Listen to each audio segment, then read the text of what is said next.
Okay.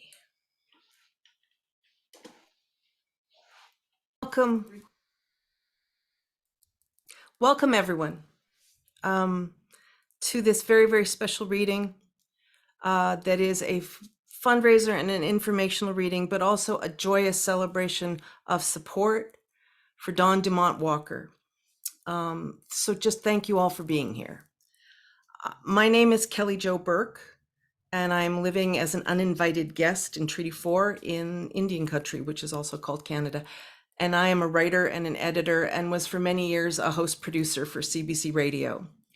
And it was as her producer for radio plays and comedy that Dawn Dumont Walker became my friend and colleague, a friendship that has lasted 20 years. Later, I was the editor on her award-winning novel and stories, Glass Beads, which is an incredibly beautiful book if you haven't read it. And she was a consultant on the musical that I have running right now.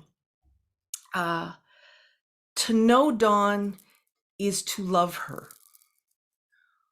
Over that 20 years, I have watched her build an exceptional arts career, become a respected and influential advocate as part of the Federation of Sovereign Indigenous Nations, throw in a law degree, a stints as a reporter, television presenter, stand-up comedian, incredibly successful writer, incredibly successful playwright, and you will understand why Dawn has been an increasingly significant figure in Canadian politics, arts, and culture, which is why this is all so surreal, except not. In some ways, it's not surprising at all, and there's a problem with that. In the past, I have said that Dawn Dumont Walker is the face of Canada's future. She's Indigenous, creative, brilliant, deeply thoughtful about how Canada as a whole accounts for its past, heals, and moves forward. That was in the past. The sentence has now taken on a new meaning and higher stakes. So I want to thank this extraordinary lineup of writers who have volunteered their time to support this remarkable woman and all women who choose their lives and the lives of their children, even if it means they have to run. Thank you to Matthew Behrens and the grassroots organization Women Who Choose to Live for doing so much work to make tonight happen. Thanks to Dawn's sister Kathy for being there for Dawn through all of this in so many ways. And thank you to everyone who's joining us tonight for your show of support and hopefully your contribution to Dawn's legal fund. The fund was started by Idle No More, and it can be found at the link that will hopefully be appearing in your chat. If it's not there yet, you received an email tonight that has the link to the GoFundMe for Dawn's legal fees. Her fees are now in 6 figures, and that's just because justice is expensive. In Saskatchewan, anyway. There's also a petition that we're going to post a link to, and it's also in the email you received tonight, and it's a call to have the charges against Dawn dropped. Women Who Choose to Live has a special fundraiser going called 40 for 30. They're looking for 40 people who will put up $30 a month for 6 months. So that's $180 total for Dawn. And it's specifically so she can cover the costs that she's charged to visit with her child. It works out to $1,200. Plus, I just found out that she's also charged $90 for every call she makes to her child, and that it's more on holidays, which, you know, is. Because making mothers who are presumed innocent pay to talk to their kids is just kind of consistent with everything else that's been going on. One of my favorite authors is Terry Pratchett. And I've looked all over for an attribution for what I'm about to read to you, but this quote has been about Terry Pratchett has been passed hands so often that it's become lore. The quote is, Thematically speaking, the most important thing Terry Pratchett teaches is the concept of militant decency. The idea that you can look at the world and its flaws and its injustices and its cruelties and get deeply, intensely angry, and that you can turn that energy into doing the right thing and making the world a better place. He teaches that anger itself is not what you should be fighting. So tonight, despite my anger, not despite my anger, because of it, I am honored and thrilled to introduce these militantly decent artists. Louise Bernice Half, Sky Dancer, Elizabeth Renzetti, Penn Kemp, Alicia Elliott, Nathan Whitlock, and Kim Fauner. Dawn Dumont will be the last reading for tonight, and I'll be coming in back to talk to you a little bit at the end. And unfortunately, Barbara Gowdy was unable to join us. So to begin, and please note that the full bios for everyone will be posted by Matthew in the chat, which is now active. I'm going to give a quick introduction and hand off to our first reader of the night, who is Louise Bernice Half. I've had the privilege of knowing Louise for 30 years. She served as Saskatchewan's Poet Laureate for 2 years. Her books include Bare Bones and Feathers, Blue Marrow, The Crooked Good, and Burning in This Midnight Dream, among others. She's received numerous accolades and awards and currently serves as the National Parliamentary Library Poet Laureate. So please welcome Louise Bernice Half, Sky Dancer. Kinanaskumtan Kelly Jo, that was a beautiful opening. I really appreciate all of that information. I am done my stint as Parliamentary Poet Laureate of the country. There was a 2-year term, but it was a pleasure. I wish to start off with this particular poem from Burning in This Midnight Dream. The title is The Mouth is Silence. And it's something that my family grew up with, was silence, particularly because I come from a family of family violence. And this poem demonstrates that. What it doesn't do is it doesn't talk about when I went to the police to report my father's violence to my mother. Nobody believed me. I also went to somebody's door to ask for directions, and they slammed the door in my face. So I'm angry because in those days, and I'm 70 years old, those days when my mother what in her younger years was being abused by my father, there was no place to go. There was no place to go on a reserve. There was no interval house. There was just no place, and we were forced to keep silence. Anyway, here's the poem. I am in the back alley of my thoughts. There were no curtains, no attics, no cellar to hide in. My niece was 2 when my father took her by her feet and threw her across the room. She landed on Nookham's bed. I watched this from where no sound crept from my lips. She was 5 when she threw a pencil at his ear after he broke a jar and slashed mother's arms. He held a stick of firewood over her head while she searched for the pencil among the stack. There were no drunken spirits that haunted those nights, just a bowl full of angry genies. I watched this cinema. We huddled beneath the blanket, whispering about the great escape, as if escape to the cabin door could be had. The kerosene lamp and small embers in the wood stove were all that were lit, as if the shack was a lover's den. Violence, anger, physical anger, emotional anger it also is a spiritual energy, and it is well learned by us, the inheritors. And what I had to do was go into therapy so I could shed my own onuses on anger. And it was a good thing to do combine Western therapy with Aboriginal therapy, going to ceremonies and whatnot. But, you know, so that person who inflicted this pain on Dawn's family has learned that anger and that racism somewhere. It's very, very immature.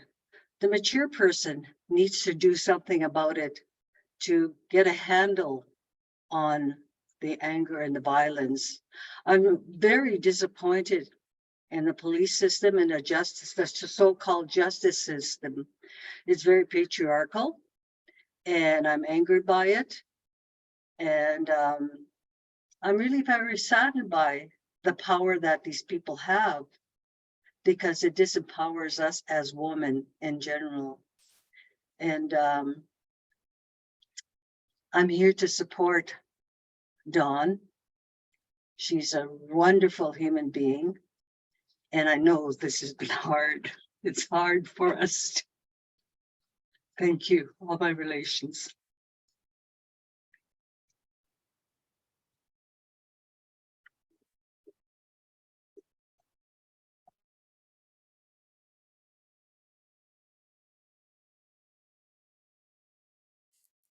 Pardon. Thank you so much, Louise. If you're going to get me crying in the first 5 minutes, I'm not going to get it through the whole thing. But thank you so much. Again, I'm going to say that the fundraising links for Dawn, because anger is lovely, but support is better, is in the chat. And yes, and Matthew just put the GoFundMe up. Thank you so much, Matthew. But now we're going to go to our next reader. We're honored to have an award-winning journalist and author of 2 best-selling books, Elizabeth Renzetti, here with us tonight. She's been a columnist, a reporter, a section editor, and a manager at the Globe and Mail, editor of a national magazine, correspondent in LA, London, and Berlin, a teacher of a passionate advocate for gender equity and for justice and for progress. So please welcome Elizabeth Renzetti. Thank you very much, Kelly Jo. Thank you also, Louise, for your extremely moving words. I want to say that I'm so happy to be here in support of Dawn and your quest for justice for yourself, for your family. I also am the product of family violence. And what I'm going to read, although maybe sad, is also maybe also a little bit uplifting, because it's about my mother. It's from an essay I wrote called The Story of My Mother. My mother had a tumultuous life. She fled an abusive marriage. And I think all of us who grew up in these situations are forever marked by them. But I was also incredibly moved, and still am, by my mother's strength and the strength of all women who flee these situations. And we know that Indigenous women are both disproportionately the subject of violence, and also over-criminalized and over-incarcerated in our country. So I'm just going to read a few pages from this story about my mother, and it's called The Story of My Mother. And it begins in the 1970s, when she was a nurse in a big Toronto hospital.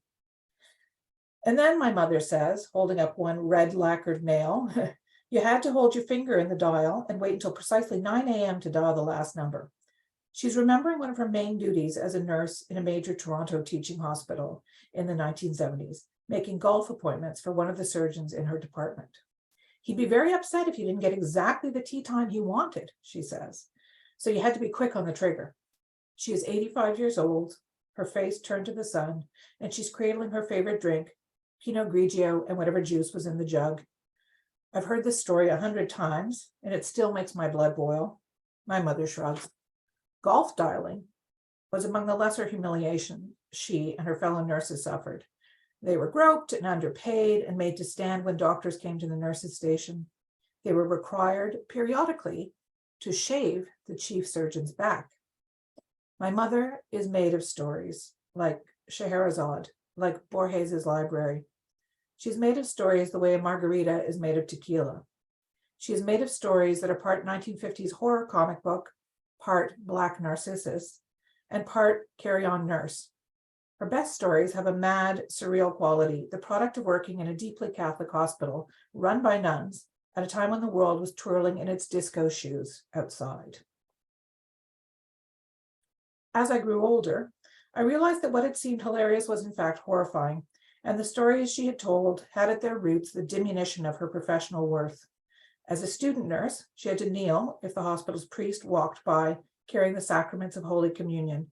One afternoon, he walked past, and my mother obediently dropped to her knees while her fellow student, carrying 2 full bedpans, struggled also to kneel. The nurses across Ontario formed a union, finally, to ask for what should have been given to them long before. They went on strike for better pay, and my siblings and I stayed up late painting slogans on cardboard. The next day, she and her colleagues picketed the hospital, and a man driving by rolled down his window to bellow, "Florence Nightingale would roll in her grave." My mother had long since retired. "Ah, well," she said, as we sat on the porch. "It's easier for you girls these days." Like a cat, she loves a patch of sun. There's no bitterness in her words. I think she's truly happy that things are easier for me. I look over at her, the blonde hair she will never surrender, and the vibrant red lips she applies many times each day, and I marvel again at her strength. She has overcome things I cannot begin to imagine. A gothically horrible marriage to my father, separation from him and the drug addiction that followed, depression, poverty, illness, and the death of my brother. All of her stories begin this way. "Have I ever told you?" Often she has already told me. On a surprising number of occasions, she has not. I've known her for 5 decades, and she still surprises me. As we sit on the porch, she throws me a curveball. "Have I ever told you about the time I was supposed to go to Tasmania?" I turn to look at her. I'm usually starting to drowse at this point, but my ears perk up. "No, you haven't." "It was after I graduated. My friend Ruth and I were going to go to Tasmania. She had family there." "Tasmania? Are you serious? Did you have any jobs lined up?" My mother shakes her head. "It just seemed like a great adventure." Now I'm sitting straight up. She has all my attention. "Well, you didn't go. Why not?" She turns to look at me, and I'm pretty sure I already know the answer. "Because I met your father." And this is the last little bit. My mother's stories rarely include my father, for obvious reasons. You might want to relive someone else's maelstrom, but not your own, especially if it was a maelstrom that nearly destroyed you. My sister and brothers and I rarely talk about the dimmer corners of our childhood, because what lurks there seems too ludicrous to be believed, too baroque to have existed in 1970s Toronto. There was a rule in our house, for example, that if we ever caught my father hugging my mother or showing her any physical affection, we were to come between them and break them up. For this service, my father would give us each 25 cents, a shiny quarter. It was a system so perverse, so clearly damaging to our young souls, that sometimes I wondered if I had imagined it. But my imagination is not that dark and boundless. I'm not William Faulkner. And then my mother escaped. That's one ending of my mother's story, and when I think about it as a feminist parable, she is Jill Clayburgh riding public transit into a sun-drenched future, supporting her children and her mother in a high-rise tenement on a nurse's salary, growing as a woman and a human, traveling, reading, becoming the red-lipped, yellow-haired octogenarian who drew people to her at parties. But there was also another reading of her story, involving an addiction and a stint in rehab and depression and a lot of offering pain up to God, which is a Catholic's way of avoiding therapy. You could look at her on either path and see that she was still a hero.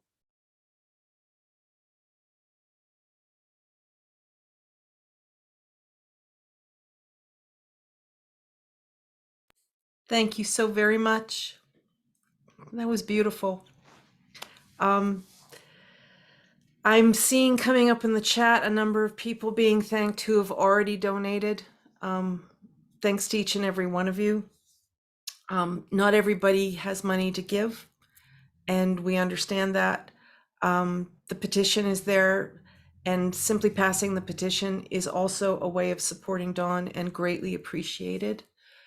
So thank you very much for that. And now we're going to move on to the beautiful and wonderful Penn Kemp, who has participated in Canadian cultural life for 50 plus years, writing and publishing poetry, fiction and plays, editing anthologies. Her most recent collection is Poems in Response to Peril. Her first book of poetry, Bearing Down, came out in 1972. She has since published 30 plus books and multimedia galore. Her major concerns as an activist are ecology and feminism. And she reached out to the organizers here because this subject matter spoke to her so strongly. And I really, really welcome you and thank you, Penn Kemp. Well, thank you, Kelly Jo, and it's such an honor to be here. And it takes such courage to write about these things and to be in Dawn's position at such a public shaming that we have to just disallow. And I wanted to talk to Dawn directly because my experience was all so similar. And that was 40 years ago. And plus ça change, plus ça reste le même. When I called the police, they said, "We do not interfere with domestic affairs, madam." And I wanted to say to you, Dawn, right on, and just know you have the writers at your back. I was thinking of Muriel Reichsteiser's quote, "What would happen if one woman told the truth about her life? The world would split open." And we are all here writing the truth about our lives and about the situation, and it has to change.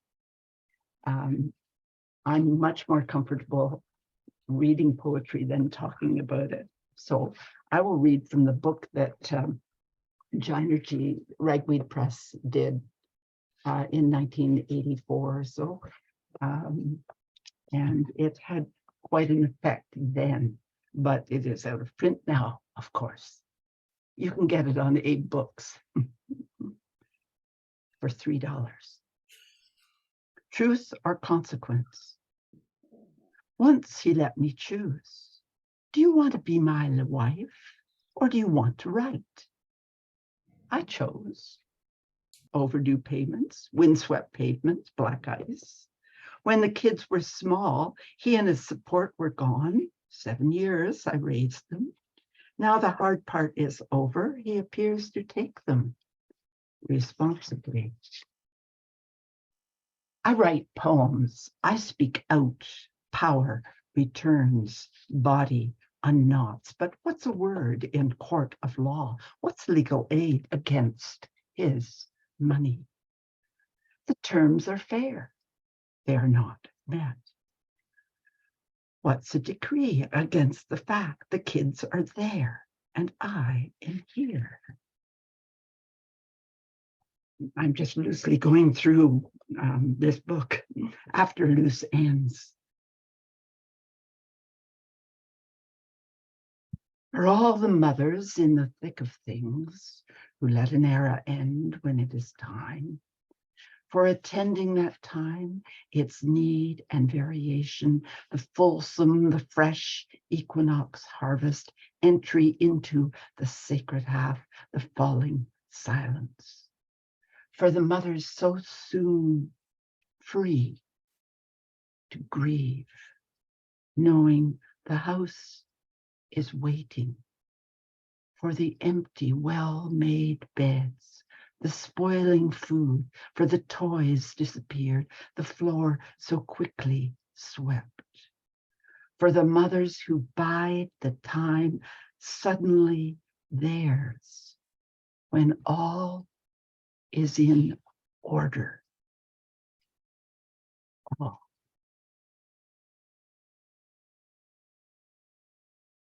Upstream, lifted out of our element, the daily round of things to be done and for whom, I cannot breathe the sharp space that might be freedom.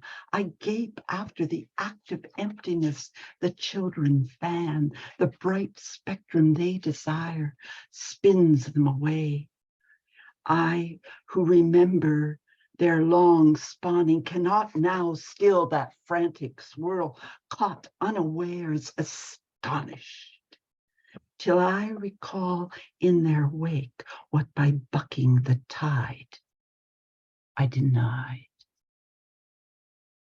We have been fish in a net of light,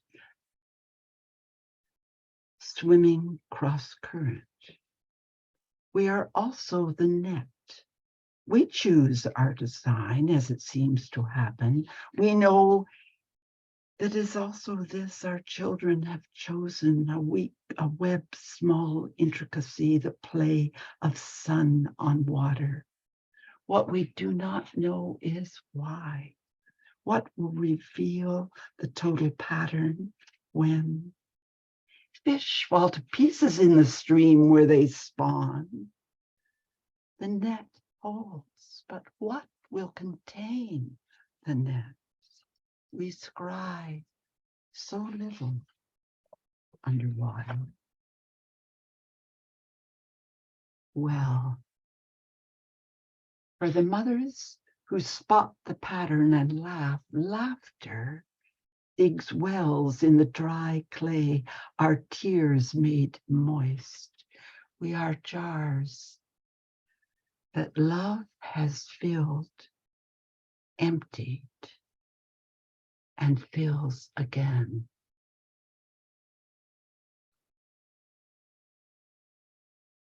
After writing that book, I did lose custody of my children for a number of years. They came back when they could.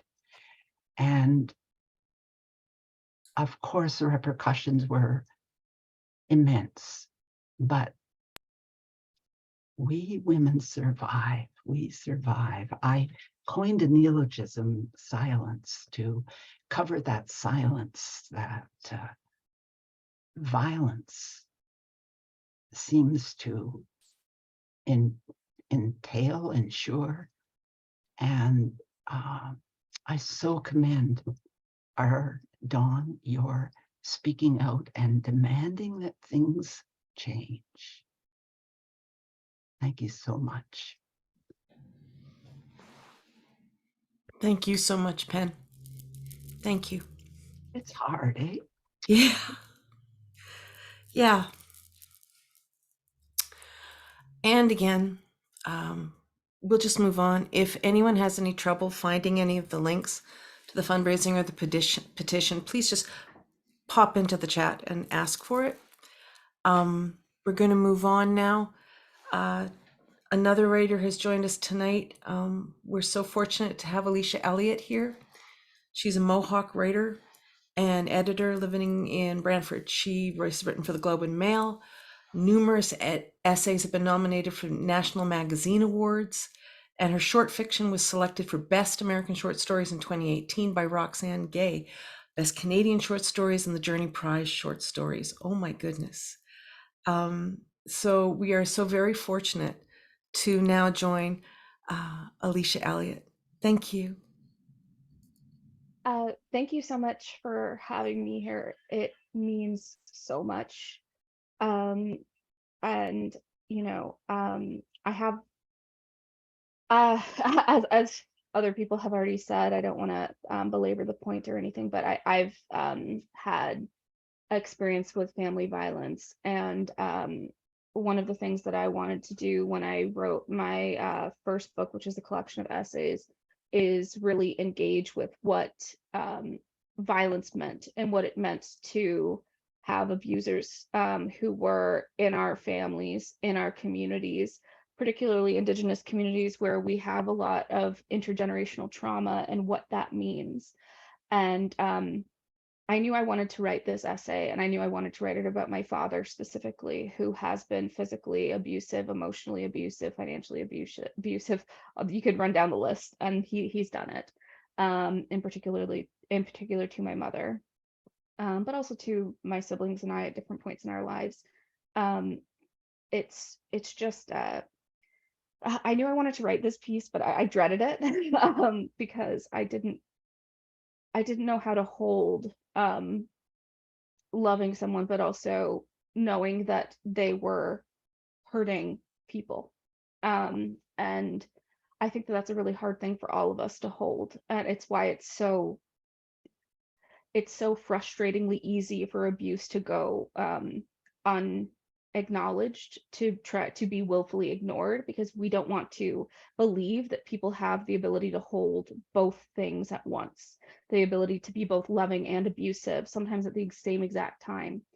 So I'm going to read from that essay. It's called Extraction Mentalities. I've never actually read from this essay before, but it's one that I wrote modeling the form of workbooks that are for people who've experienced family violence. I was reading a lot of those, trying to prepare for this, and a lot of them kind of have questions and then they leave space for you to write answers. And so that's kind of how this works. So as I'm going to read it, I'm going to leave space the same way there would be lines in the text.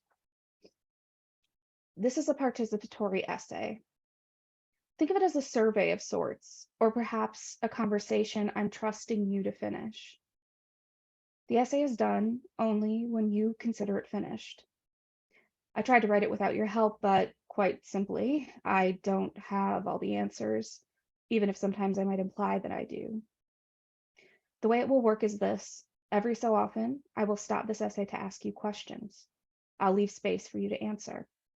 Do with that space whatever you will. Even blank spaces speak volumes. I'm just moving ahead. Gaslighting is an abuse tactic by which a person manipulates another person into questioning their own sanity. Since I learned the term, I've realized the extent to which my father used this tactic on my family. He eventually took all of us to an abuse shelter on the res because he claimed our mother was abusing him. The shelter believed it and let him in. Part of me knew this was wrong, but the other part believed my father. He was so good at making sure we saw what he wanted us to see. The only time my mother seemed angry at my father's abuse was when she was manic. She'd point at him while spitting her testimony, thrust her index finger into his chest, or shove him backwards with a hand. As soon as she did any of these things, Dad would yell, "Ow, stop it, you're hurting me," and we'd rush in, yelling at Mom to leave him alone. Sometimes I'd push myself between them, sure that she wouldn't hurt me on her way to him. It didn't occur to me at the time, but he only ever seemed to feel pain at these exact moments. In this way, my dad used my mother's mental illness to make her seem like the abusive parent. He even convinced me to write a statement about a fight they got into when she was manic, which he used to get full custody of us while Mom was in the mental hospital.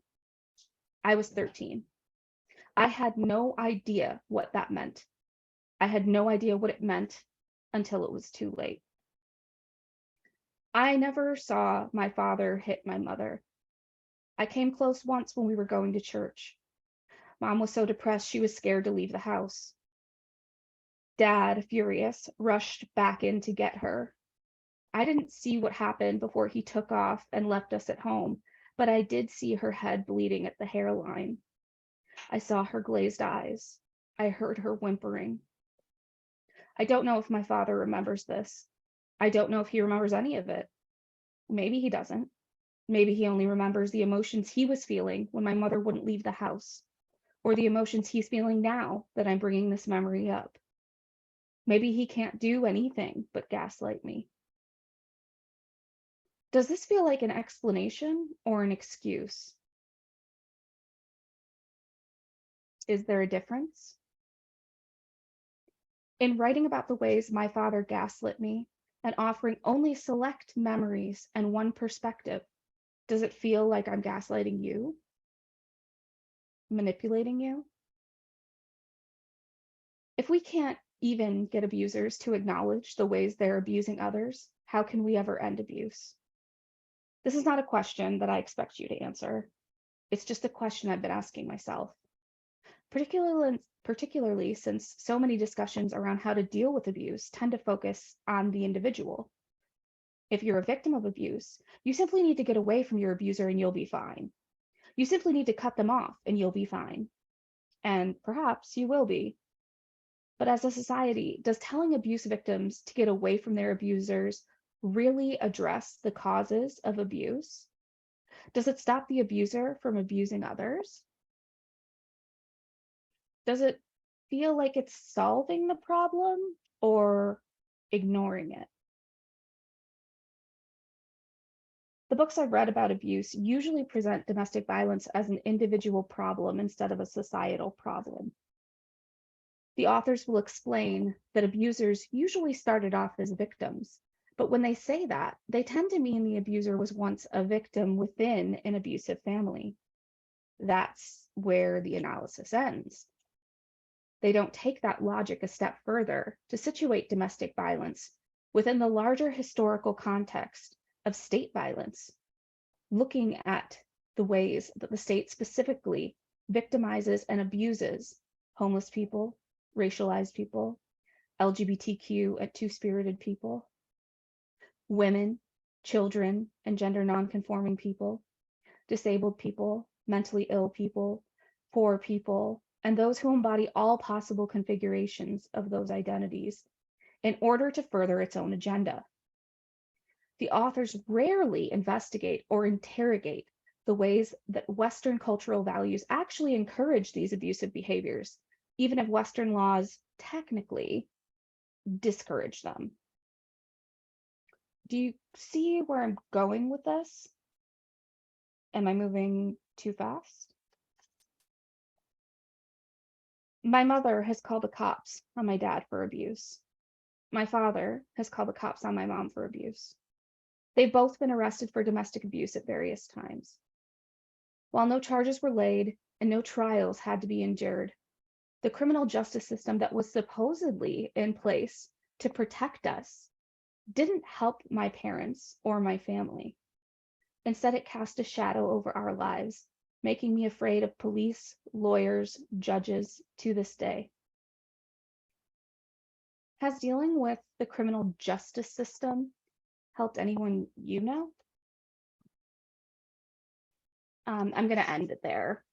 And I just wanted to say really quickly that, this is something that specifically criminalization of Indigenous women is something that is very, very pertinent to this case in particular, and the ways that like we talk a lot about over incarceration and things like that, but the rates of Indigenous women being criminalized and imprisoned has increased at like an exponential rate and is continuing to increase. And we talk a lot about the ways that colonialism happens as though it's something that's in the past, as though it's relegated only to things like residential schools or the 60s scoop, but policing has always been a part of colonization, and specifically criminalizing Indigenous women has always been part of colonization. And I want to make sure that we keep that in mind as we talk about things like this and the ways that Indigenous women in particular bear the brunt of colonization and criminalization and the way that they connect. So yeah, and please just, if you can share the petition, share things, all of that stuff is such a huge help. So thank you so much. Thank you so much, Alicia. I should have also mentioned about Alicia that her award-winning first book, A Mind Spread Out on the Ground, was a national bestseller in Canada, and her debut novel, And Then She Fell, is coming out this September. I also am really loving seeing the commentary, that the talking back and forth that's going on in the chat. It is so lovely to spend time among good, kind people, and people who really are trying to understand and try to address things rather than sit around and just chat about it. And I thank each and every one of you for being here. And anyone who's signed the petition, thank you. Anyone who's is able to donate some money to support Dawn, thank you. But just thank you for being here. Thank you for recognizing that this is worth your time. I think the writers that you've heard so far are saying one thing over and over again, which is that this is always going on. It is continuously going on. It is going on more for Indigenous women, and it is going on for more Indigenous women in an incredibly unjust way. And as a group of people who live together, we all have to see this as part of our lives and not some other thing that is happening to some other people. Because as you've heard with the readers we've had so far, it's not some other people, it's all of us. And if you read the statements from the writers, which are of course beautifully written about why they decided to read and why they support Dawn, you will hear that over and over again, that haunting of this story being the story of many. I'd like to move on to Nathan Whitlock. Hi, Nathan. Nathan is the author of the novels A Week of This, Congratulations on Everything, and the upcoming Lump. Nathan's writing has appeared in the New York Review of Books, The Walrus, Chatelaine, Today's Parent, The Globe and Mail, Best Canadian Essays, and he's the coordinator for Humber College's Creative Book Publishing Program. Welcome, Nathan. Thank you so much. And thank you everybody who's here, and please do go sign the petition and donate if you can and what you can. I have to admit right off the top that I feel a little bit conflicted because I'm very honored. I was very honored to be asked to be part of this event. I feel very honored to be in this group. The joke that I made, that I've been making about this, is that I feel like I am the Garfunkel in a crowd of Simons. I'm somewhat literally the odd man out here. And so I do feel a bit of a conflict here being here, but I genuinely feel honored. And it's also very strange to feel honored to be part of an event that has this sort of very dark and very real undercurrent in terms of the issues that are being talked about. Also, frankly, I feel a little conflicted about having to follow Alicia Elliott. I mean, that was, I don't know what, this should just be a blank screen for about the next 5 or 10 minutes, and we should all just pause and go silent for a little bit. I mean, all of the readings so far, everything has been so brilliant and intense. And obviously, I say in my statement, as I say in my statement, that I can't even presume to try to fully understand what Dawn and so many women and so many Indigenous women are going through and what they go through every day. I see it from the other side in a weird way. I see it from some of the people who perpetuate this stuff. A lot of discussion about anger so far, and it's something I've been very aware of in terms of seeing it with my peers, with my fellow men. And I will admit it took me a while to start to realize what that means, in the sense that in our society, male anger is seen as a kind of default. It's expected. It's kind of cool. And every other kind of anger, especially female anger, is seen as inappropriate and unwelcome. A lot of the men I've known in my life will go into a rage if the Wi-Fi stops working, while a lot of the women I've known throughout my life get told to chill out and get over some of the worst emotional and physical violations. And there's no justice in that. And they get tired of being told to chill out. There's a great quote from someone mentioned Roxane Gay that I love. It's hard to be told to lighten up, because if you lighten up anymore, you're gonna float the fuck away. And I think that's the reality that so many people live with, that I can only watch as someone who sees it from this side. So again, I'm very honored to be here. I'm so honored to be here to support Dawn, especially, but also just to support all the people who are also dealing with this. You know, and can't have this kind of infrastructure supporting them, but I hope we're helping support and bring light to that as well. On that, I've actually chosen to read a very short passage from one of Dawn's books, called Nobody Cries at Bingo. It's actually Dawn's memoir. I checked with her before and got permission, so Dawn is okay with me reading this. And you'll understand that when I'm saying I am not meaning me. I'm reading from the book. It's from the first chapter called Young's Point.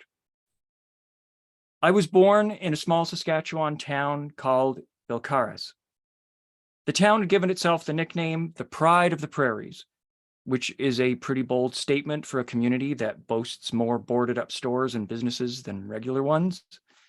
Shortly after my debut, I was relocated to the Okanese Reserve via a ride in our grandparents' car. Okanese is Cree for rosebud. The reserve doesn't really have a nickname, although many people have called it the armpit of the universe, usually after they lost an election.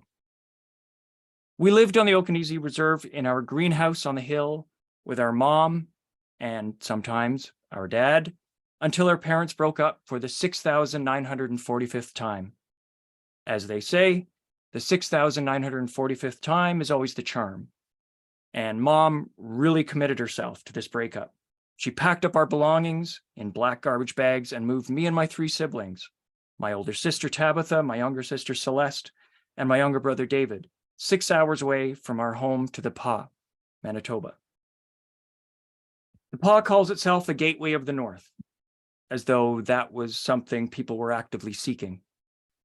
The word gateway is a misnomer. The Pas, with its movie theater that showed only one movie at a time, its grocery stores that didn't sell ripe vegetables, its community centers devoted to the holy religion of hockey, closed off more opportunities than it opened. Of course, the Pas had plenty of other stuff. It was abundant in opportunities to wear toques, balaclavas, and long underwear. When we first got to Manitoba, we stayed with my aunts and their kids. They provided us with a single bedroom where we slept together in the same bed. All of us arranged around our mom to get maximum contact with her body. When Mom managed to find a house to rent, our aunts helped us move in their big pickup trucks. Moving day was quick because we had so many helping hands and because we had so little. Our new home was located in Young's Point, a small community about 10 minutes outside of the Pas. Young's Point had a square shape with a skinny dirt road encircling it like a running track.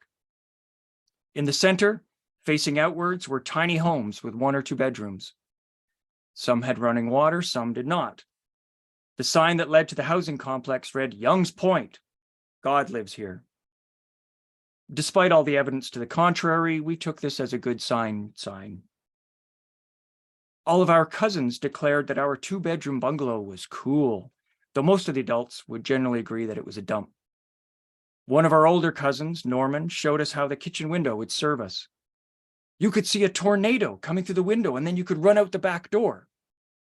He demonstrated this by screaming and running out the back door. Norman was one of our favorite cousins. He liked to wrestle, and he made us laugh all the time. He lived with my aunt and uncle as a foster child. He was with them for so long, he felt like a full cousin.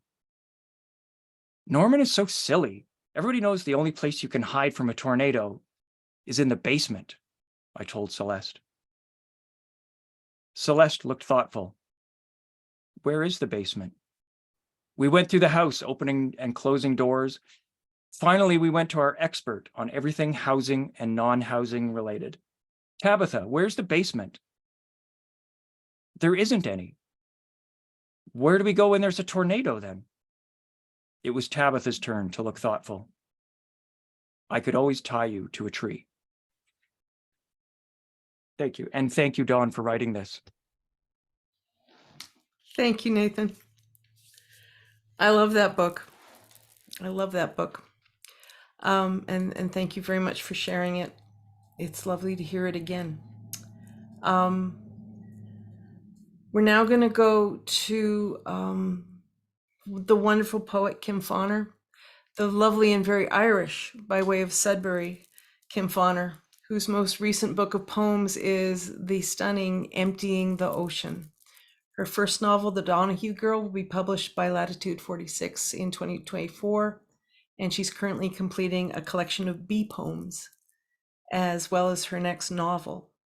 And she has been, ever since we started talking about what was going on here with my friend Dawn Dumont Walker, Kim has just said, tell me what I can do.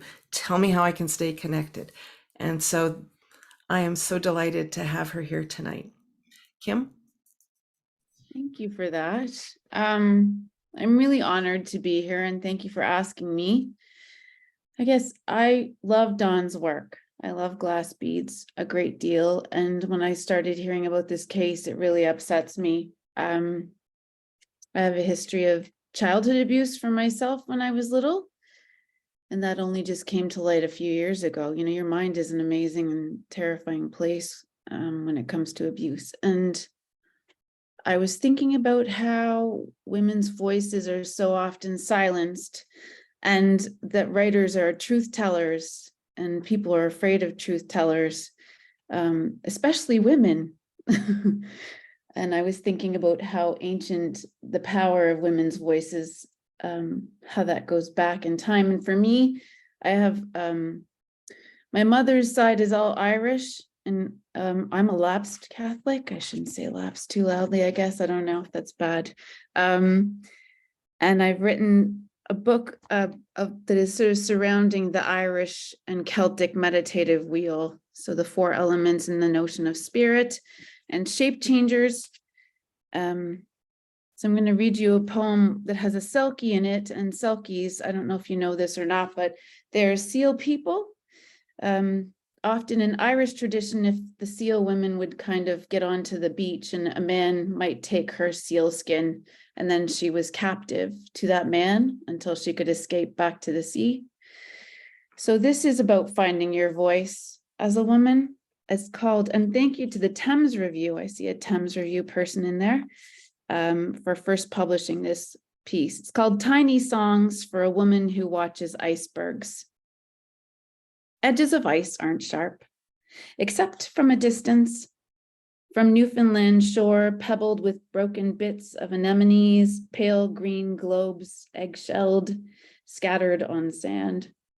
Mother of pearl, ivory, palest of pale.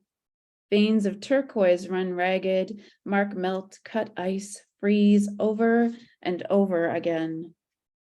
She walks down to the sea, insides all tall-built walls and curled up fear.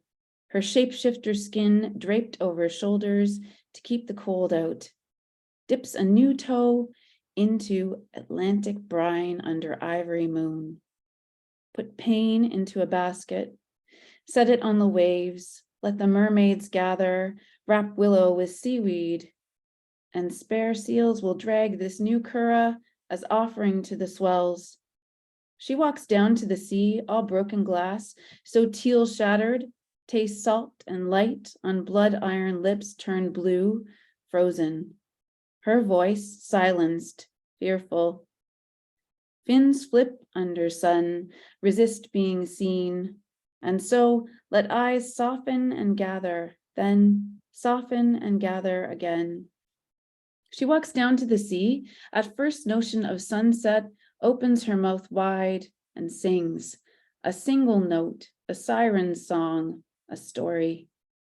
She goes down to the harbor afterwards, waits for an arrival that never comes, a ship that never docks, bends, finds pieces of broken sea urchins, green shaded and pale misted, gathers them up in the catch of her hem, shells shattered and fragile. Mother of pearl, ivory, palest of pale, murmur of rosary beads slipping through fingers, touch gentle, light, and of mother and grandmother, blessing what's gone before her. Mother of pearl, ivory, and oh, palest of pale. She goes down to the sea, her hair curls of wild ribbons, alabaster skin, and she listens to the sea song. Trust, let go, to sea, to sky, to heart. That sea, so wreathed in rough weather, finds her lost and forgotten, but she rises to cry of chalk white gulls, crash of navy blue wave, flip of whale's grand silvered tail, all passion and power. She walks down to the sea, hears ice whisper. The sea speaks in Selkie, the whole song echoes, then sings her own song. Edges of ice aren't sharp, so sculpted by sea, traces, curves, caresses what is both seen and unseen along this body, her coastline. Out there, beyond farthest point of rock, iceberg looms while moon hovers now, waits. She watches, impatient, for quick spark of flint, for slight shiver of ice, for rough calving, and then lightning birth. She waits for a crashing of form fashioned into another, mirrored mosaic on cobalt waters, extends an arm, a palm, a hand upwards, opened and receiving. Out there, beyond that rough shore, she conjures up evolution, conducts air currents, Atlantic waves, capelin and cod, humpbacks and minkies. She sends kittiwakes soaring to attend that cathedral's ending. She rides on backs of eagles, perched on rock islands, feathers worn weathered, out to where the ice floe sits mammoth, skylit and so graced. She speaks of newness now, as ice is made palimpsest, mirrored mosaic wake trailing behind, lace on deepest shade of navy sea. Out there, in darkness and under stars, beyond that last point of land, the ice yearns and longs, moans, shifts in sleep, rolls restless, turns over and crowns itself anew, settling as pieces rub up against one another, whispering tender things before the tempest. Edges of ice aren't sharp, even though appearing so from this far distance, sea and sky woven, braided. Thanks for this opportunity. We'll just keep raising our voices together as writers, is what I think we ought to do. I'm with you, Kim. Thank you very, very, very much. Thanks. We're going to move on now to one of my favorite writers, Dawn Dumont Walker. Dawn Dumont Walker is the author of the much loved and lauded and translated Nobody Cries at Bingo, Roses Run, and Glass Beads, both of which won the Saskatchewan Book Award for Fiction. In 2022, her book, The Prairie Chicken Dance Tour, was shortlisted for the Stephen Leacock Memorial Medal for Humor, but she wasn't able to attend the ceremony. She is a playwright, columnist, broadcaster, stand-up, and a hugely important advocate. She is fierce and funny and necessary. I give you Dawn Dumont Walker. Thank you, Kelly.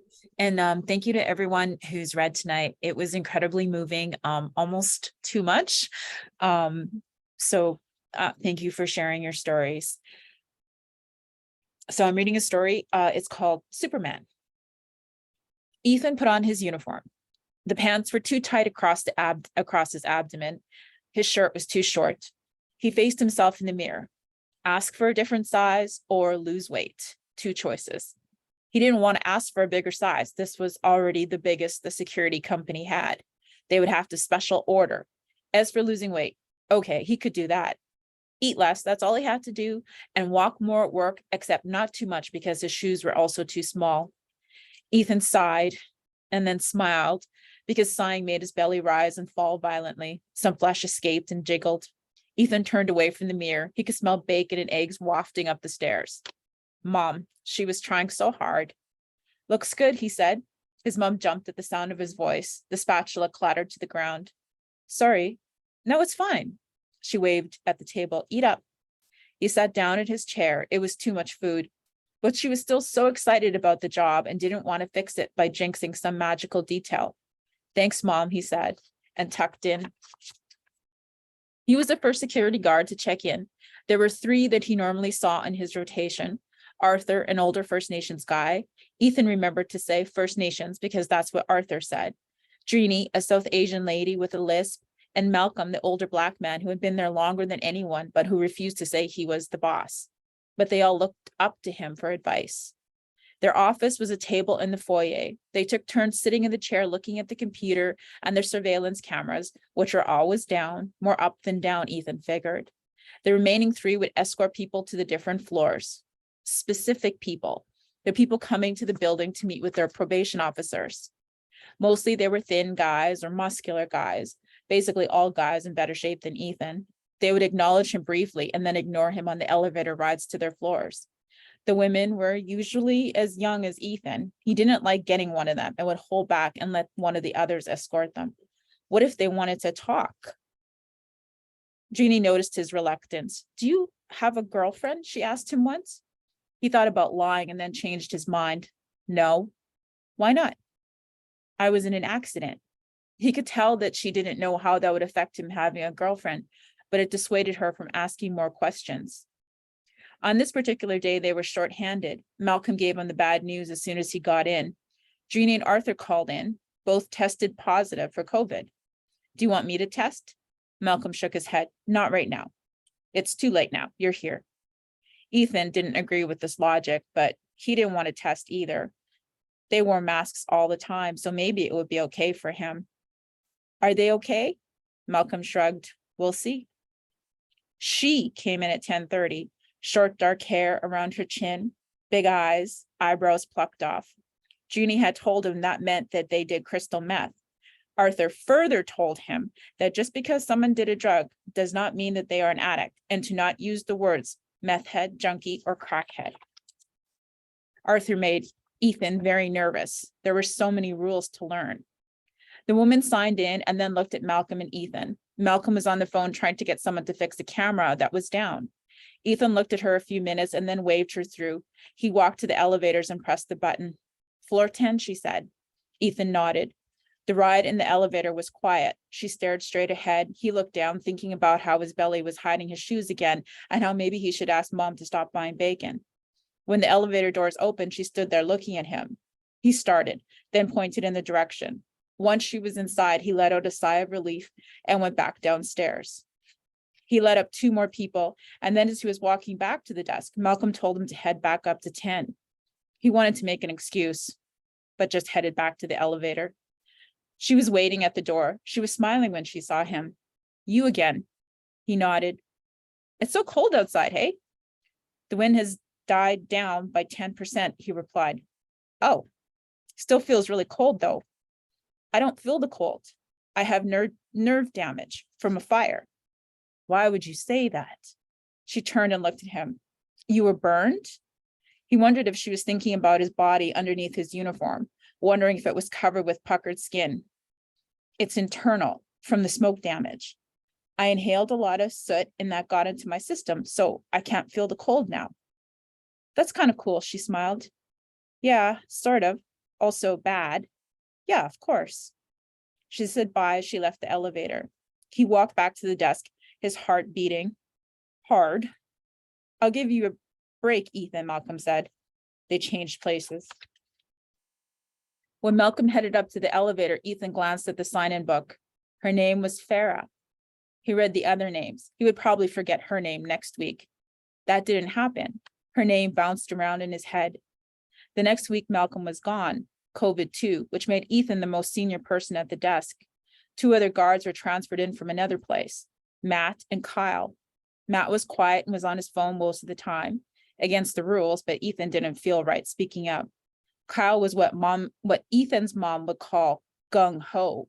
He demanded that each person show him ID before he'd lead them up the stairs, which got hectic quickly because most people don't have ID. Probation officers started calling down, complaining about the time it was taking their clients to get up. You got to cool it, Ethan said. People sign in and we take them up. Well, how do we know they're supposed to be here?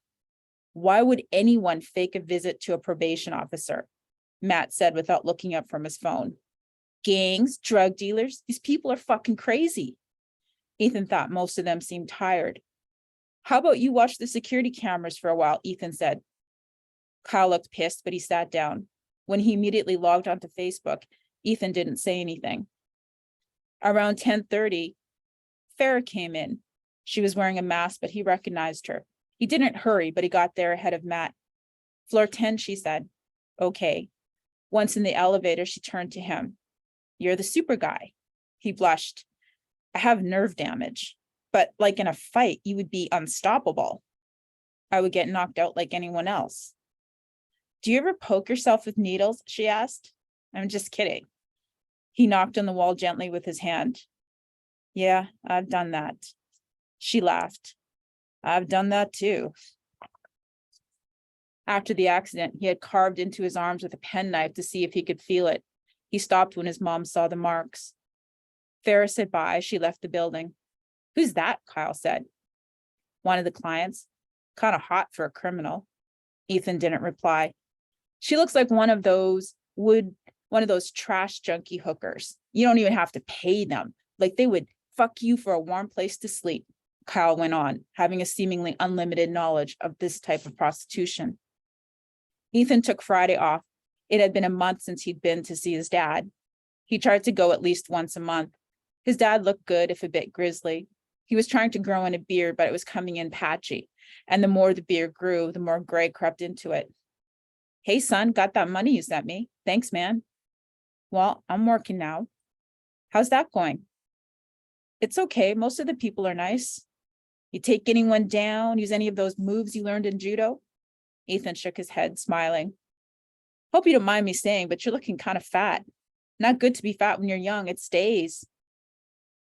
I've been meaning to sign up at a gym, but work and my commute, it's hard to find the time. What you need to do is you wake up 15 minutes early and you do push-ups, sit-ups. In no time, you'll see a difference. Ethan nodded. How are you doing? I got a card game going with some of the guys. It's okay. Read a lot. Can you get me some books like history ones? I got the author here. His dad showed him a paper with the author's name on it. Ethan nodded. Then his dad filled the rest of the hour with stories about the men in his area. They were mostly harmless, but once in a while his voice would rise in anger. Ethan would glance at the security camera, wondering if anyone was watching. At the visit's end, his dad asked, as he usually did, how's your mom doing? Ethan shrugged. When he got home, his mom was reading in her big chair. Her legs were folded up beneath her. Music was playing on the stereo. He wanted to go to his room and fall asleep. He always felt tired after the visits, but he also felt restless, like he could not calm himself down. He sat down on the couch across from her. She looked up. You don't have to go. But he did. Malcolm was back at work and Drini. Arthur was having a hard time of it, they told him. He'd been hospitalized. Intubated, Ethan asked. I don't know, Malcolm answered. Hope not. Did we miss anything, Drini asked. Not a thing, Ethan replied. He also wanted to add that he was glad they were back, but he left it at that. She came in that day at 10:30. She was wearing her mask. They all were now, except some of the older ones who didn't care about anything. In the elevator, she turned towards him. I'm 30 days sober. That's good. Sorry, I just had to tell someone. I woke up this morning and I was like, 30 days, 30 freaking days. Her voice reverberated through the elevator. I drank water today, Ethan said. She gave him a thumbs up. Way to go, Superman. Ethan had never had a nickname before. He smiled all the way down the elevator and then stopped before the doors opened. The next morning, he tried a couple push-ups. One was on his knees. 2, he panted. At breakfast, he took the bacon from his plate and put it on his mom's. She looked at him in surprise. You're looking thin, he told her. She smacked him on the arm. Silly boy. She reminded him that it was movie night and gave him a kiss on the head before she went off to her office upstairs. Ethan went up and down the elevators more than the other guards that day. You're moving so fast, you're leaving nothing for us to do, Jeannie said. I don't mind, Ethan replied. After lunch, he walked the perimeter of the building outside. He was huffing by the time he finished. He waited outside until he caught his breath. When he came inside, Malcolm was looking at him funny. Your ears are red. Don't you have a cap? He asked. Forgot. It looks bad, Jeannie said. Maybe frostbite. You should go to the doctor, take the rest of the day off, Malcolm suggested. No, it's okay. Probably looks worse than they are. Ethan hated the questions he got at the hospital and the looks. Malcolm grunted. He was not pleased, but he wasn't the boss. Besides, he had other things to worry about. Arthur was sicker. He's in a coma then, Ethan asked. I don't think so, but he needs a ventilator to breathe now. Jeannie pursed her lips. I will pray for him and his family. The next day, Kyle showed up. He slapped Ethan's arm. Good to see you again, big guy. Yeah. Malcolm showed up a bit late, which was not his way. He introduced himself to Kyle. Kyle nodded, but he didn't say anything. They kept talking to Ethan, though. Even after Jeannie showed up, he only wanted to talk to Ethan. Ethan felt like he was being punished and favored at the same time. He got out of the seat. Malcolm, do you want to sit down? Malcolm waved him away. I'm good. Kyle sat down at the desk. Ethan figured he could see their strategy. Keep Kyle at the desk and they could leave him to do anything else. What happened to your ears? Kyle asked. Frostbite. Gross, Kyle said. They could fall off, you know. I heard of that happening to a homeless guy. His ears froze off. Can you imagine? You're walking down the street and you step on someone's ear? Disgusting. A client was staring at Kyle. What are you looking at? Kyle asked. Malcolm walked over. Which floor? The client told him. They walked over to the elevators. Did you see that? Kyle said. That guy was giving me the stink eye. He was shocked at the things you are saying, Jeannie said. Oh, was he shocked at the things I was saying? Kyle laughed. You know, we're not some third world country. We have the freedom of speech here. He wasn't yelling, but his voice was sharp. Ethan wanted very much to go for a perimeter walk, frostbite or no frostbite. Instead, he shuffled his feet, moving a bit closer to Jeannie.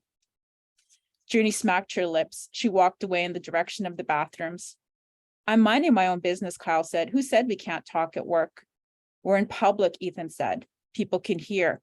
So what? They're just a bunch of cons. Kyle decided that he needed to check his Instagram to calm down. Ethan saw a few nude pics go by and looked away. The next day, Kyle did not want to work on the computer. He wanted to escort people.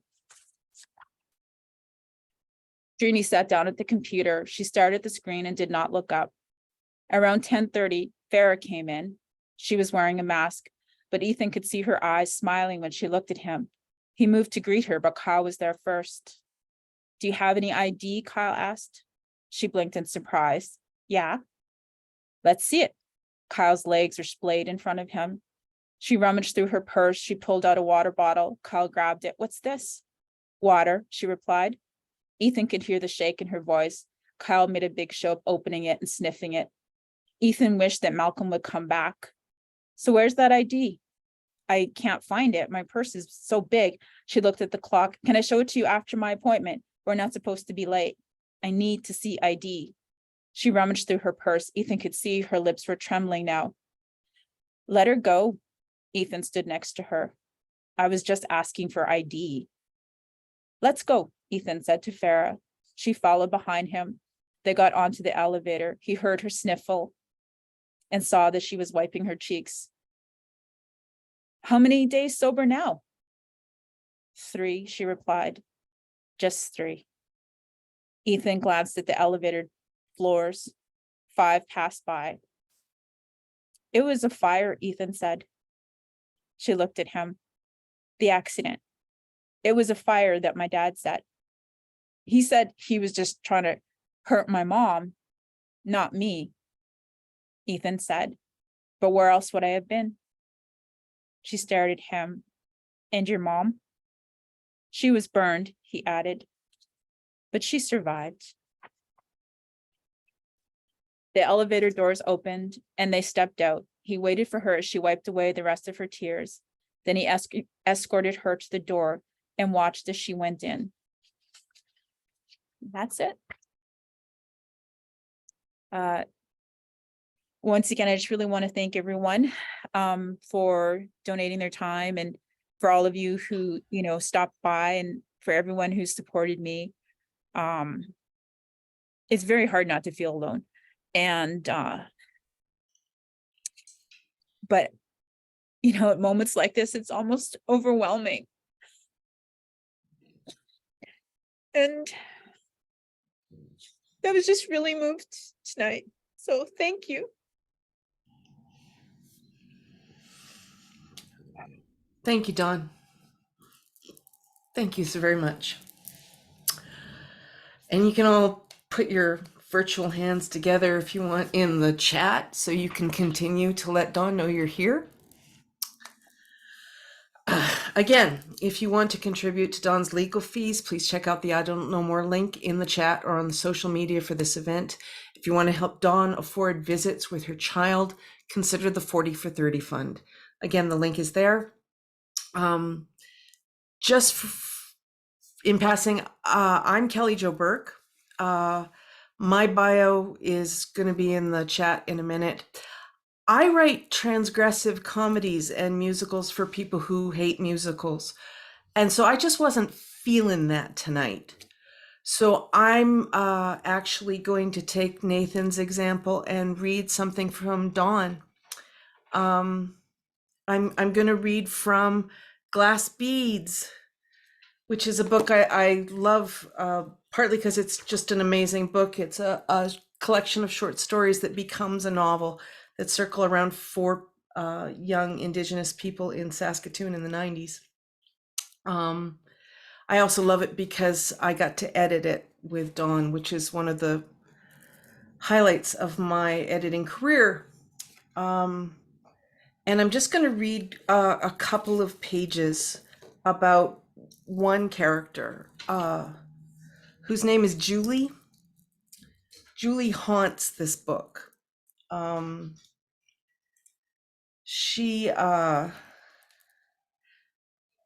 when we were editing it, I kept saying as the book evolved, I'm so worried about Julie. I'm so worried about Julie. And we kept trying to figure out how that worry about Julie was going to resolve. Julie's a child of trauma. She gets thrown in jail, though she's innocent.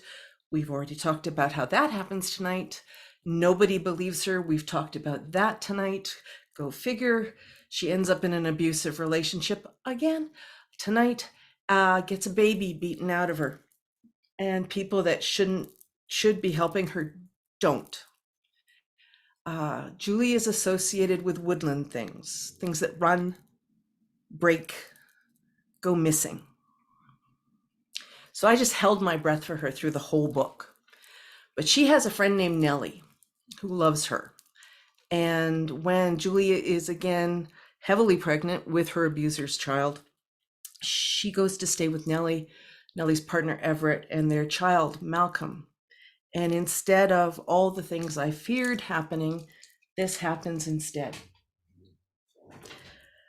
There was a pain in her lower back, like cramps, but sharper, insistent. Julie was in the living room in the big chair throwing a ball to Malcolm. He couldn't catch it, Everett and Nellie's kid, but he laughed every time it entered the air, bounced on the floor, and rolled to his feet. She had moved in with Nellie and Everett. They were always around her these days, sheltering her from being one of those women who are single and mothers, but Julie had never felt less alone. Her mom was frequently in her thoughts, offering advice and caution. Her mom passed. Every month they grew closer. This is where you were at this point. This is how you felt. This is what you were thinking. Another ache, this one deeper, like when she was a teenager and would sit against the wall at the school, and sometimes a rock would be in your back and you wouldn't bother to move because you were laughing so hard. Where were her friends now? Julie looked around. Nellie was working at her computer, her brow wrinkled. Her hair was sprinkled with gray, having no time these days for appointments. Everett was in the kitchen cooking, the smell wafting and reminding Julie that she had no appetite. But what about the other ones? Teresa, her favorite smoking friend. Julie heard she moved to Calgary years ago, but that was all. Her aunts had not spoken to her since she'd left them in Grand Prairie. She'd even called to tell them about the baby, but nobody picked up. And Shells, who Julie thought she saw at a bus stop, but when she called out to her, the woman didn't turn around, and Shay was many years gone now. But Nellie still flinched when Julie said her name. And Taz, that's the baby's father, who made Julie freeze in place when she heard his voice. Only last week she stood in the kitchen and shook her head while Nellie offered the phone. Julie? No, she doesn't want to talk. No, I'm not keeping her from you. She's pregnant, idiot. She needs space. You take care too. Nellie looked at her now and said, "You feeling okay?" Julie nodded and leaned back in her chair. She picked up a book and pretended to read it. She would go eventually, but she was in no hurry to reach the hospital. The last time she'd been there alone, a nurse fixing the cut above her eye. "Has he hit you there before?" And a voice slightly bored. "I do this all the time and I'm scared of nothing." Julie refusing to answer because there would be police. And then the news from a different nurse. "There's no heartbeat." And they both looked away and busied their hands. Julie felt her own heart pick up speed at the memory. She felt her tummy, felt a movement down there. Okay, yes, it's okay.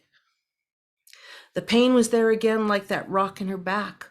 Outside the high school was where Julie had some of her best times, listening to the kids joke around and talking about partying like they had forever. They would be out there in all kinds of weather, the roof shielding them from the rain, the three sides protecting them from most winds, only the coldest days driving them inside. They'd try, though. They would huddle together in their leather jackets and thin coats and laugh into the circle, their smoke thick and slow in the cold air. Inside was where futures were, and they had none, no matter how much the nice teachers tried to tell them it was there for them too. Better to smoke and laugh than hope for anything else. Better to enjoy that brief time they got to be together. There was a deer one time. Julie and one of her friends were outside getting stoned on the thinnest joint the world had ever seen. Julie saw the deer in the woods moving in and out of the trees, flashes of brown. That slender head pointed at them, those dark eyes watching them. Julie stared back, wishing she knew a call to bring her closer. Tell her it was safe. Another cramp now. This one enough to make her clench her teeth. Breathe, breathe, breathe. Nellie says, "We'll have to go soon." And Julie says, "But not yet." Thank you all for being here tonight. I'm going to hand things back to Matthew Behrens, the organizer for tonight, to whom I offer my sincere gratitude. Take it away, Matthew. Thank you so much, Kelly Jo, and to everyone here tonight.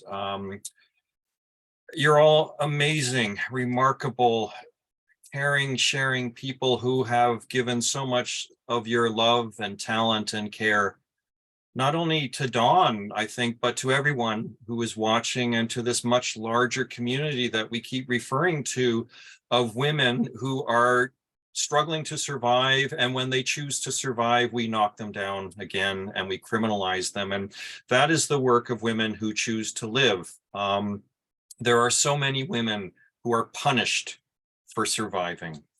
And we want to especially thank the authors here tonight because this is a donation of so much. So for those of you who are attending, please look up these authors, support these authors, read these authors, support the independent bookstores, especially that are selling the titles of these authors. It's really, really critical.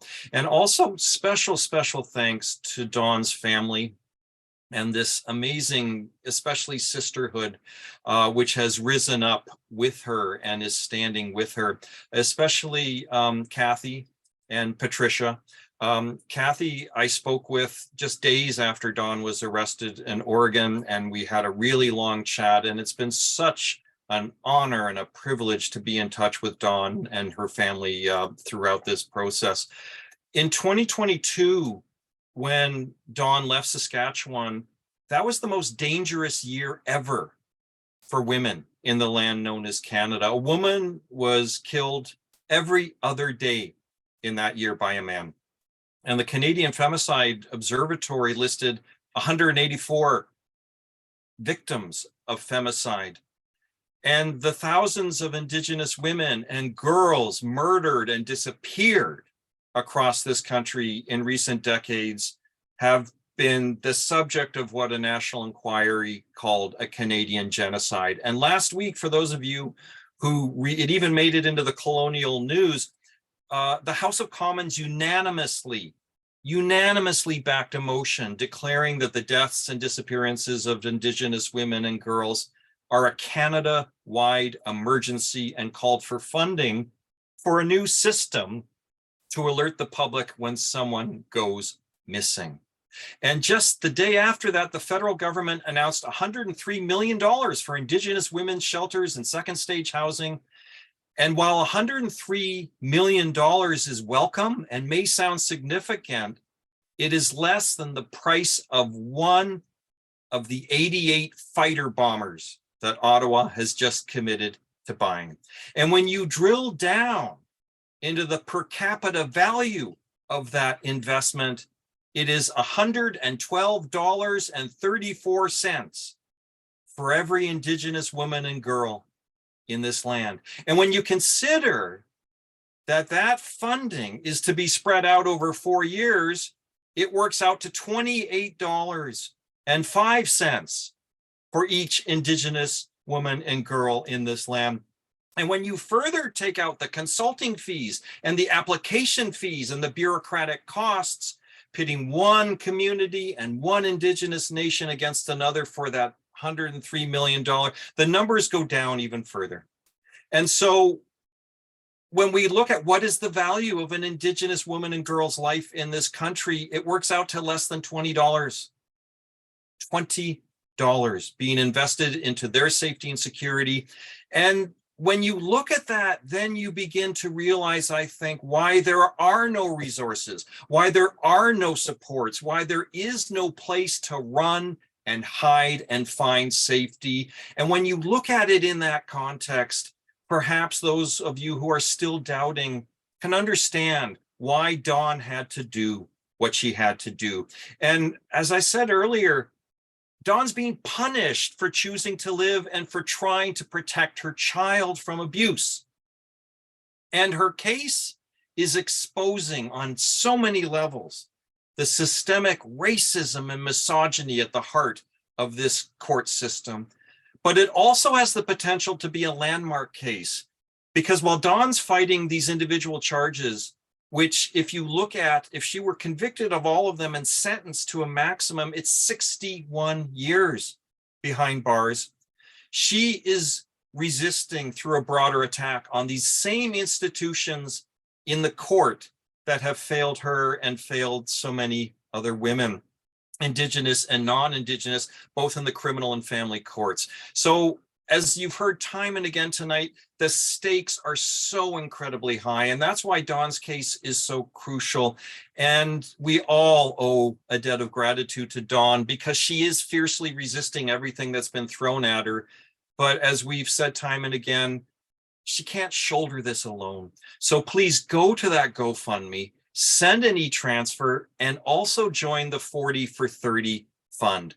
Canada has committed itself to stop forcibly separating Indigenous kids from their moms. And yet what Canada has done with Dawn is forcibly separate her from her child. And she can only see her child if she pays $1,200 a month. And when this was being litigated in the colonial court, Dawn put forward 3 potential supervisors who would do this for no cost. They are suitable people, incredible people, high profile folks, including Daywalker Home Fire Family Center. All of them were rejected. All of them are Indigenous. And that is what Dawn is up against. So we currently have 21 members of the 40 for 30 community, and we need 19 more. And we're trying to do this for the next 6 months so that Dawn can see her child. So please donate, and especially for the men who are watching tonight, the majority of 40 for 30 donors are women.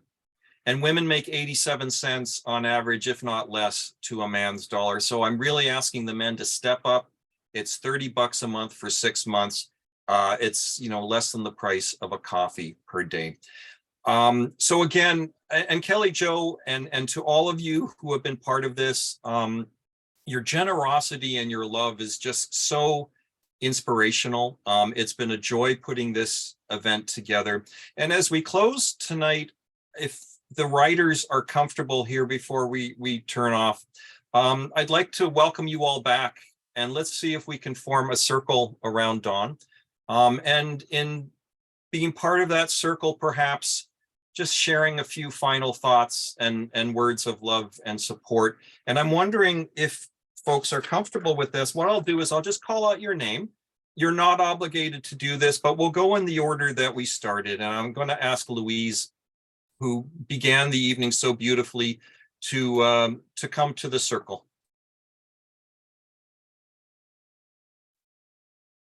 I can't speak because I'm gonna cry. I think Liz? It's been a very emotional night, very heavy night, and I hope that Dawn feels the love and the support of everyone who is not just here virtually, but I think there's lots of other people out there who maybe couldn't be here tonight who also are really touched by your story, by your struggle for justice. And I just, as a mother, I feel so bereft for you. As a Canadian, I'm horrified. And I just hope that tonight provided you some comfort and also some material support for your fight. I'm going to ask Penn to step forward. Yes, so difficult. But I want to speak from 4 decades on that we do survive and thrive. We really do. Except that those 4 decades, things should have changed. What's it going to take to make things change?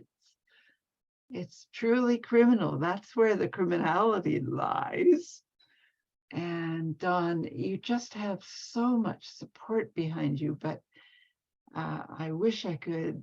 I am offering all my emotional and support in terms of articulation, and I wish it would turn into gold dollars to stop this stupidity. Thank you.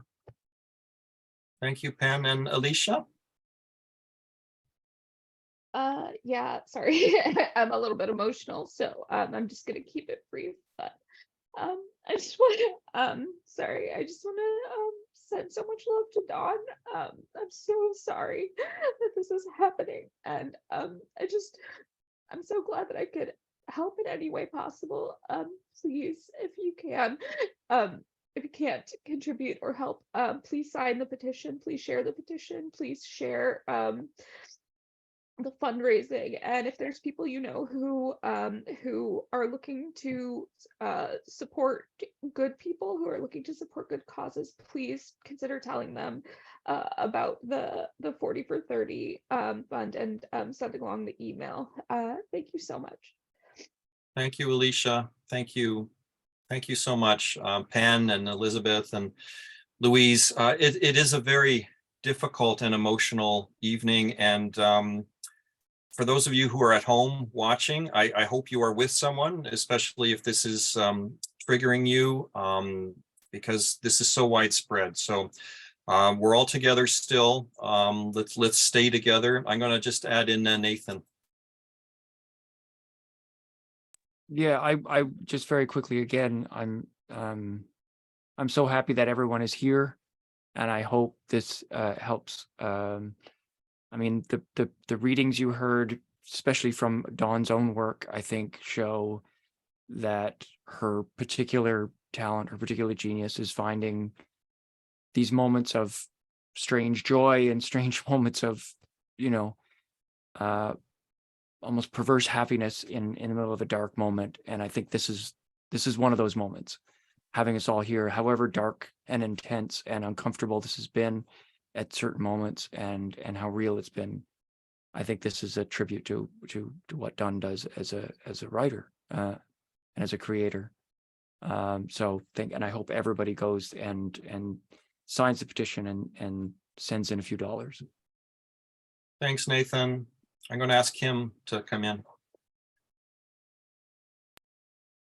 I just, I'm so sorry you feel alone, because I often think of you, Dawn, and I worry about that. And I hope that this helps you realize that there's a huge community of writers, especially across the nation, who love you and who are concerned about what's happening. And I hope that that's some comfort. And I hope we can somehow continue to make her feel less alone. So maybe we need to, as a community of writers, think about how we can do that too. Thank you, Kim. And I'm just going to ask our wonderful, wonderful host, who gave so much of her time and energy and love in putting this evening together, Kelly Jo, back to kind of close out the evening for us. Okay, so I'm going to remember that I was a CBC host and not cry. Dawn and I used to talk late at night on the phone. We would problem solve together in the before times. And there would always be a moment in the night where I would talk about how strong she was and how always strong she was. And I think at this point, it must be getting incredibly tiresome to have to be so damn strong. And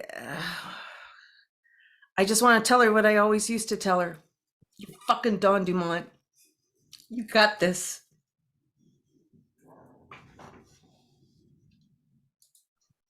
Thank you, Kelly Jo. Thank you to all of our wonderful, wonderful readers. And thank you to all of you wonderful people who decided to spend the evening with us. You know, a lot of us are zoomed out, but the fact that you have spent several hours with us and showing your support for Dawn, and that you're going to stay in touch with us. We really hope you will stay in touch with us. If you need assistance, if you need to reach out, definitely get in touch with us. And let's stay together. We're going to have to keep doing this for Dawn and the many Dawns who are out there that we don't know. Because every community, every town, every city has more and more Dawns, unfortunately. And, you know, Alicia, when you spoke earlier this evening about just how widespread it is, it really is a challenge to all of us to go beyond simple, nice words of acknowledgement and simple, nice words of we've got to do something. We know what we have to do. We just have to get started doing it. Gee, McGwitch. Thank you again to everyone who has attended. We're going to sign off now. And again, we wish everyone well. Thank you again for attending this evening.